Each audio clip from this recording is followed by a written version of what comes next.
Good morning, students. I hope you all are fine at your home. Beta at earlier lecture, we talk there about fertilization. Here we talk about after fertilization how egg is developed into embryo. Okay, we here describe all the event which is formed to the development of egg to embryo. Means fertilization is a crucial biological process which include an orderly series of physicochemical events. Means it set the ovum in the path of development of a new individual, and in this process first one is cleavage. We also call it segmentation. Cleavage is a unique embryological process that transforms the fertilized ovum into a solid mass of cell known as morula. Means how a ovum is transformed into morula and what type of division is happening in there, we call that cleavage. Okay, in this process the fertilized ovum first divided into two cells, and that take place about 30 hours after fertilization. Means after fertilization means after fertilization of egg and sperm, there is one cell is made, and these cells will be converted into two cell stage within 30 hours of after fertilization. This division is within animal vegetal pole axis. Means the zygote continue to divide about every 12 hours, and the number of cell is doubled after each division, and such a series of cell division is called cleavage division. Actually, cleavage is a series of mitotic cell division that increase the number of cell but does not change the size of the mass. The zygote is subdivided into a solid mass of smaller cell. We call them blastomere. Okay, we call them blastomere. In human, the cleavage is of holoblastic type. Means the entire zygote divide completely with each cleavage and form morula. Now, morula, what is morula? By repeated cleavage division of cell from in 8 to 16 cell stage. In 8 to 16 cell stage, the ovum form a solid mass of cell, blastomere. We call that morula.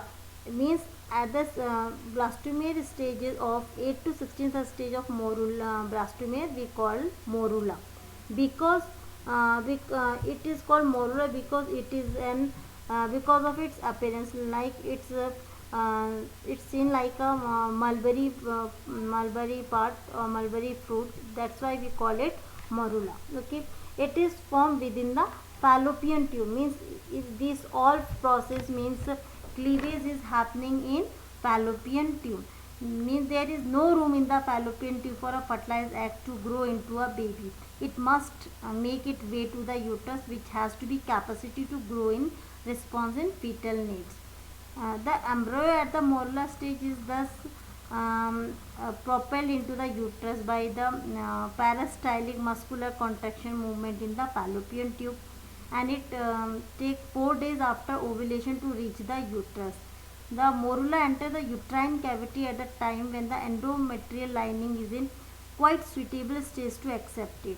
Means within the uterine cavity, the morula float for about 2 days and implant into the endometrium on the 7th day, and after that day no menstruation is be happening in women's body. Okay, now this is form blastocyst. Now second one is blastocyst. Okay, blastocyst, by the name, the embryo reach the uterus from the fallopian tube. It has become two-layered ball of cell, and it dynamic rearrangement of blastomere, and in this process the morula develop a cavity around which the cells are arranged, and the structure thus formed is known as blastocyst. The cell of outer layer of give rise to a structure is said to be trophoblast, and the inner group of cell attached to the trophoblast is called inner mass cell. So the trophoblast layer then get attached to the endometrium, and the inner mass of the cell give rise to the embryo proper. Means trophoblast get attached to the endometrium for the supporting of cell, and the inner mass in trophoblast give rise to an embryo. The cells of trophoblast provide nutrition to the embryo, and the face of the blastocyst to which the inner cell mass is attached is called animal pole, and where the opposite side is known as we also we call it abembryonic pole. Okay, abembryonic pole. Beside this, the inner cell mass contains cell called stem cell, which have the potential to give rise to the all tissue and organ. And if you if you remember that there is lots of advertisement is happening in TVs about the stem cells. So stem cells importance that they give rise to the all tissue and organ. That's why many parents save their baby stem cells, because if there is emergency in any times of life, they will be work. Okay. As blastocyst is formed, means as blastocyst is implanted in the uterus, the zona pellucida become thinner and finally disappear. This enables the blastocyst to come to direct contact with the endometrium of the uterus, and this contact rapid division of trophoblastic cell which destroy endometrium cell by releasing lytic enzyme and engulf the cell. Means the blastocysts sink into a pit form in the endometrium and then get completely buried in endometrium that grow around it. This step where blastocysts implant into the endometrium, we call it implantation, and this implantation is leads to pregnancy. So this is all about how blastocysts implant into uterus. How trophoblast, what is the function of trophoblast in, if you talk about the blastocyst structure, blastocyst outer layer is called trophoblast which nourish the embryo, and inner mass cells which is help in the function or to change into embryo. Means trophoblast give nutrition to the developing embryo. Okay. Now after that we gastrulation period start, means 9th month of pregnancy. In women we call it gastrulation, and in gastrulation there is formation of many germs layer which is help in the formation of baby's organ and tissues. Okay, this one is there. Now here we talk about gastrulation and formation of germ layer. Gastrulation is an important visible dynamic event in embryonic development in which germ cells are differentiated. As the blastocyst develop further, it gives rise not only to the tissue and organ of the embryo, but also it structure and support the embryo and help them to acquire nutrition. At very early stage, there are in embryonic days there are three germ layers are formed. First one is endoderm, second one is ectoderm, and third one is mesoderm. Now here we talk about first formation of endoderm.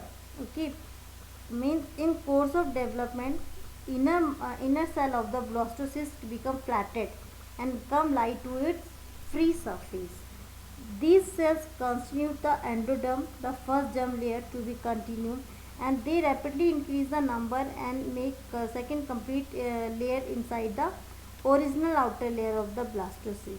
Okay, so the lumen means the inner tube with the lumen internally bounded by endoderm is called primitive gut, and this primitive gut at the stage of development differentiate into two portions, one in the body of embryo that constitute gut tract and the other one is yolk sac. Okay, if we talk about endoderm's derivates, means what is the function of endoderm, what why it is useful for embryonic development. So if you talk about derivates of endoderm, so endoderms make mucous epithelial of gut, it make respiratory tract of embryo, it make digestive gland like liver, pancreas, gland wall, thyroid gland, thymus gland, urinary bladder, urethra. All these part of embryo is made from endoderm.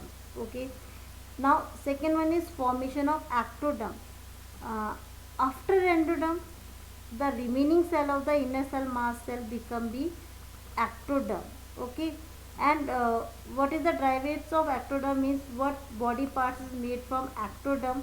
So ectoderm makes the skin, means it's make epidermal gland like sweat, skin like sweat, sebaceous and parotid gland. It also make mucous membrane or lips, cheeks, gums, part of the floor of mouth, part of the palate and nasal cavity. All these in embryo is developed from ectoderm. Okay. Now after this, and after formation of endoderm there is ectoderm form, and after ectoderm there is formation of amniotic cavity. Now formation of amniotic cavity, a space called amniotic cavity filled by the amniotic fluid appear between the ectoderm and the trophoblast. Means the roof of this cavity is amniogenic cell, and it is derived from trophoblast, while the floor is formed from ectoderm. The amniotic fluid protect the fetus against physical injury or temperature fluctuation.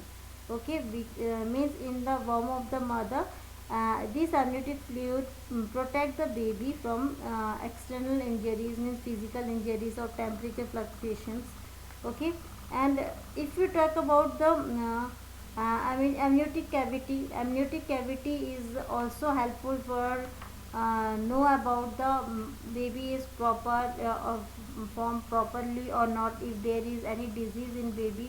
This all means amniosynthesis is the process where we check whether the baby or embryo is girl child or a boy child. That's why Indian take it very lightly and check that, and it's caused to the girl child fetal death, means girl child it will be died after that checking of amniotic fluid. So it is amniocentesis is banned in India because of all this. Okay. Now amniotic cavity is formed. Now last, formation of mesoderm. Formation of mesoderm start only after the endoderm is established. The cells of trophoblast give origin of mass of cell called extra embryonic mesoderm. These cells lie in between the trophoblast and the flattened endodermal cell, means in lining of yolk cell. Thus separate the two layers, and they too also separate the wall of the amniotic cavity from the trophoblast. And within the formation of extra embryonic coelom, the extra embryonic mesoderm split into two layers, the part lining the inside of the trophoblast and the outside of the amniotic cavity. So these are formed in mesoderm. If you talk about the derivates of mesoderm, so all types of connective tissue like heart, blood vessel, lymphatic, kidney, ureter, these all are formed in embryo by the derivates of mesoderm. Okay, so this is all about mesoderm, ectoderm, endoderm. Okay, so the cells that proliferate in the region of crematic stick pass sideway, pushing themselves between the ectoderm and endoderm, and these cells are formed intraembryonic mesoderm. Okay, so there is three germ layer are formed. Here we also studied about formation of chorion and amnion. Chorion and embryon. During the course of differentiation of these three germs layer, two important membrane, chorion and amnion, are formed. Now what is chorion? Chorion. Chorion is formed by the partial extra amniotic mesoderm, where amnion